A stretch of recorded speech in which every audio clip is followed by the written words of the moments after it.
Is there information for that this naval base that is going to be used at ICE operations that are from Chicago ahead of operations? There's discussions about that, yes. How soon can we see IP?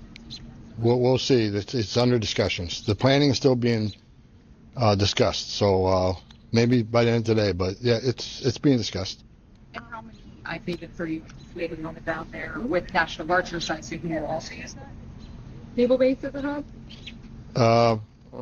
I know, but I'm not going to say. We're not going to tell you how many resources we're going to send to the city. We don't want the bad guy to know what we're sending. It will be a large contingent.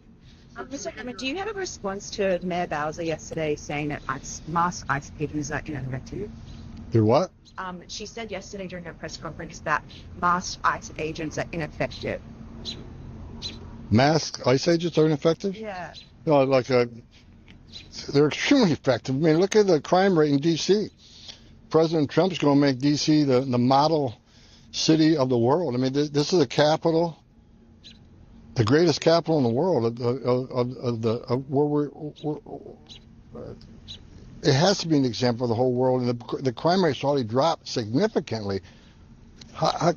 It's not based on data.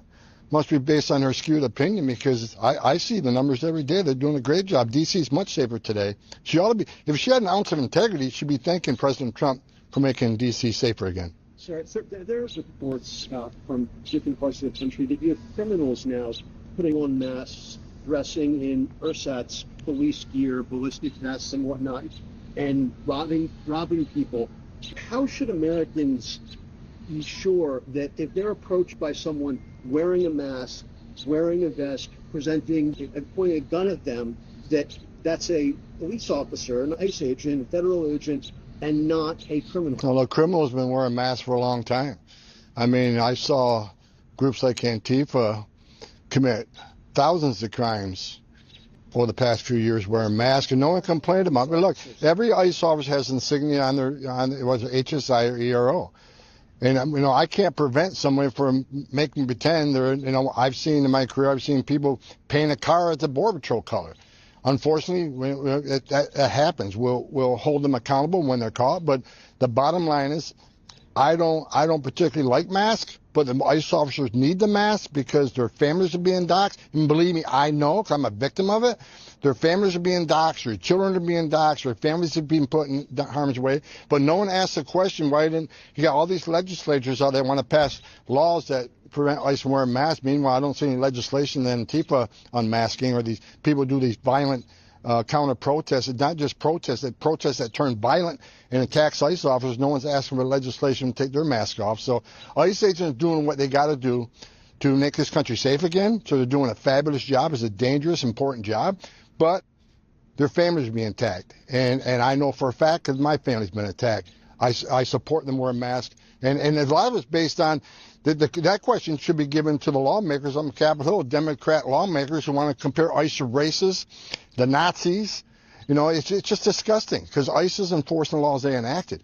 If Congress don't like what ICE is doing, they can certainly change the law. And the protesters and ones that turn violent against ICE, why don't they go to Capitol Hill and protest Capitol Hill? They wrote the law that ICE is enforcing. So any member of Congress to call ICE a racist or a terrorist for enforcing the law they wrote is disgusting on every level. They shouldn't be a member of Congress. The other day in the cabinet meeting, the president talked about trying to find the right balance between the president's tough immigration policies and also helping out American farmers who rely on undocumented migrants to pick their crops. What does that compromise look like in your perspective?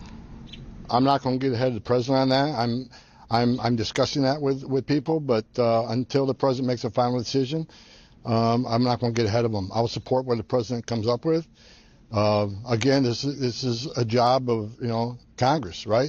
If there's a need for these workers to be into the country, we have a lack of those workers, and Congress has certainly improved the visa program. But I'm not going to get ahead of the president. I'll wait till the president makes his final decision, and we'll go from there. Sir, how many people are still detained at Alligator Alcatraz, and do you still see a role for that facility? It's about 50% full right now. First of all, I disagree with the judge who made that decision. I went down there. I walked through the detention areas where these people sleep and live. I saw a clean facility, a well-maintained facility. I went to the medical center and talked to the nurses there on staff, looked at the medical facility. It was great. I even asked, what if there's a serious situation here? Can you handle it? And they can. And if it got too serious, there's a helicopter right there on premises to take them to the nearest trauma center. That's better than a lot of U.S. citizens have. And I even went to the cafeteria, and I actually looked at what they were serving for lunch that day. I opened it up and looked at it, and it was good food. And, you know, the whole environmental concern, I was briefed by the person running the facility that all the waste is removed from that facility every day, taken off-site and removed from the facility. And as far as the complex itself is built on existing infrastructure, the runways and the airport was already there. These are just off-site facilities. Now, I'll say this. I thought it was a great transition facility, but I do think ICE needs more brick and mortar facilities. We've got the money now to build infrastructure, like we're building the wall and other things down there. We need permanent facilities. But I think, you know, I'm thanking Governor DeSantis and the other governors who are stepping up saying, we want to help you build detention facilities because they're affected by the last 4 years of an open border and all the criminals that release in this country. So I welcome the governor stepping up and helping us with these transitional facilities. Mr. Homan, as the president talks about sending the National Guard into other cities like Chicago, is this a way to target sanctuary cities?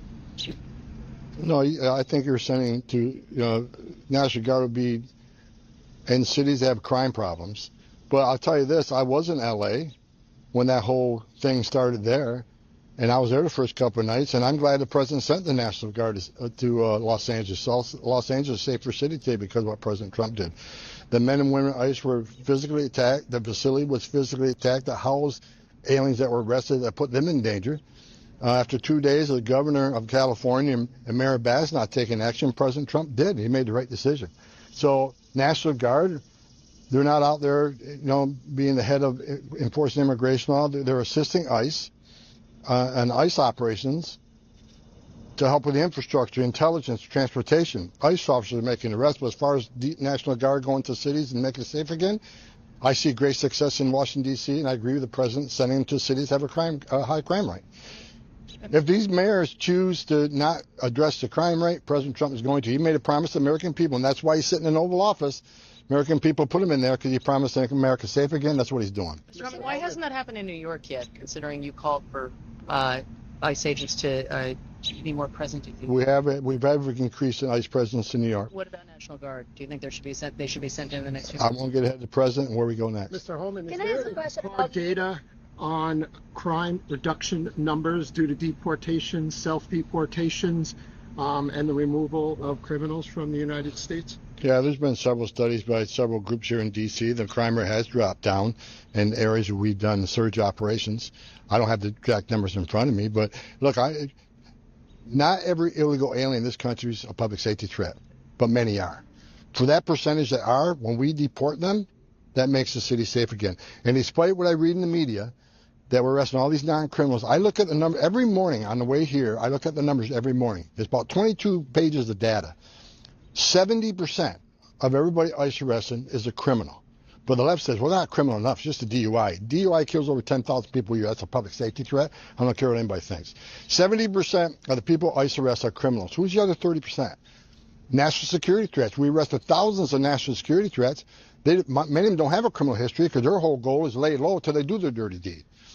Gang members, a lot of gang members don't have criminal history. And finally, final deportation orders. People who had due process at great taxpayer expense, they were ordered removed by a federal judge and they didn't leave. And we're looking for them too. Because we're sending a message to the whole world. It's not okay to enter this country illegally. It's a crime. It's certainly not okay to ignore a judge's order after you've been given due process. The message we're going to send, we have consequences. And one of the reasons we have such a secure border right now is not only because of great work the men and women the Border Patrol have done, and the president signed executive orders like remain in Mexico and ending catch and release. A part of the success of the most secure border in this nation's history because we're showing the world there's consequences. You enter this country legally, it's not okay. If you get order removed by a federal judge, you're going to leave. We're going to make sure of that. And I think the world's seeing ICE operations throughout this nation, 1,000 teams out there every day. We're sending a message, and that's helped greatly reduce the amount of people who are trying to come to the border. Mr. Homan, can I ask a question about legal immigration, about There are reports about a multi-agency immigration operation in Chicago after Labor Day. Can you confirm those have worked, and why Chicago? Look at the crime rate in Chicago. I mean, when this administration first came to power, Brandon Johnson, mayor there, he says I wasn't welcome in Chicago. Where was I the first day? Chicago. And I was up there in operation. And I remember that first day, if I remember the numbers right, the first day we took like 9 predators off the street. Sexual child predators off the street. We arrested members of TDA. We arrested Trendo, Iowa. We arrested members of MS-13. We arrested 2 people that were convicted of murder that were walking the streets. Illegal aliens. So, in one day, look what we did. Chicago still has a crime problem. So President Trump, again, made a promise to American people, we'll make this country safe again. So Chicago has a crime problem. That's why President Trump's thinking about it. Mr. Homan, a question about ramping up after Labor Day. Operations are ramping up across the country, but you can see a ramp up of operations in Chicago, absolutely. You're going to see a ramp up of operations in New York. You're going to see a ramp up of operations continue in LA. And, Portland, Seattle. I mean, all these sanctuary cities that refuse to work with ICE, where we know public safety threats are being released every day into this country, especially those cities, we're going to address that. We don't have that problem in Texas and Florida where all the sheriffs are working with us and they're actually holding people for us and let us know when someone's being released. So we're going to take the assets we have and move them to problem areas like sanctuary cities where we know for a fact they're releasing public safety threat, illegal aliens to the streets every day. That's where we need to send the majority of the resource, and that's where they're going. Mr. Homan, on legal immigration, the Trump administration is considering reduce the duration of visa for students and journalists. For journalists, for instance, the I-visa would be now that lasts for a year would be 240 days. Can you confirm this? And why is this important? Why do you consider this important to limit the duration for visa for journalists? I can't confirm that. No. Tom, on a personal or professional level, can you just offer your reaction to the Catholic school shooting yesterday? It's heartbreaking. I mean, I made no qualms. I'm a lifelong Catholic, and I actually went to Catholic school, and it was terrible. What happened was terrible, and I hope y'all hit your knees last night and said a prayer for those children and their families. I mean, it's a terrible, terrible thing. And just terrible.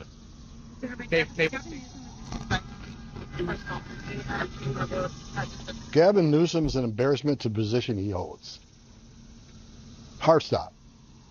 If he had an ounce of integrity, he would be calling President Trump and thanking President Trump for making LA safer. He'd be calling the head of ICE and thanking them for the thousands of criminals, public safety threats they've taken off the streets of California. He'd be calling Secretary Noman, thanking her. If the data proves it, anybody can look at the data who we've arrested in California, he ought to be thanking us. So Governor Newsom he's an embarrassment. It's a position he holds, and he's trying to be relevant apparently, whatever. But we're going to be in LA today. We're going to be in LA tomorrow. We're going to be in every California city. We'll be in San Diego. I was in San Diego, Seattle, Portland last week, meeting with the men and women at ICE to understand the hate being pushed against them, letting them know that the president has their 6. I have their 6. They're going to keep doing the job without apology. So Governor Newsom can stand by and watch President Trump make California safe. Okay? No. I think the judge made a bad decision. I was there. And it's a transitional facility. It's not a long-term facility. It's a transitional facility. I thank the governors who are stepping up and saying, let us help you. Because they felt the wrath of the last 4 years of open borders. 4 years. 10.5 million people coming to this country. Most of them released in the nation. Right? And again, I'll say it again. Not every illegal alien is a public safety threat, but many are. But we have the most secure border in the history of the nation today because of President Trump and the men and women of the Border Patrol and the men and women of ICE. This country is safer. And with illegal immigration down 94 to 96%, you all know this. There's been studies done that say 31% of women that make that journey get sexually assaulted by the cartels. Under Joe Biden, we had a record number of aliens die making that journey, over 4,000. That's a historic number of people dying making that journey. Historic number of people, 250,000, died from fentanyl poisoning because of that open border and fentanyl flowing across. Sex trafficking of women and children were at historic highs. Number of known suspected terrorists, over 400 just on the southern border, an historic high. So when President Trump has illegal immigration down 94 to 96%, how many women aren't being raped making that journey? How many children aren't dying making that journey? How many aliens aren't dying making that journey? How many Americans aren't dying right now from fentanyl overdoses because that border is secure? How many women and children aren't being sex trafficked in this country because of what President Trump did? President Trump's success on the border is unprecedented. He's saving lives by the thousand. Even the wall. People want to attack the wall as his vanity wall. This is America's wall. Because every place they build a wall, illegal immigration is decreased, illegal drug flows decrease. But one of the most important things no one talks about, the wall saves lives. Women and children can't get over that wall, which means they go to a place where there's not a wall. And what's waiting on them? The men and women, the border patrol, who's going to take care of those medical needs, because a lot of them are in bad shape when they get there. President Trump's on the border. His success on board is unprecedented. I wake up every day proud I'm working with this guy because he's the greatest president of my lifetime, and he proves it every day. Thank you.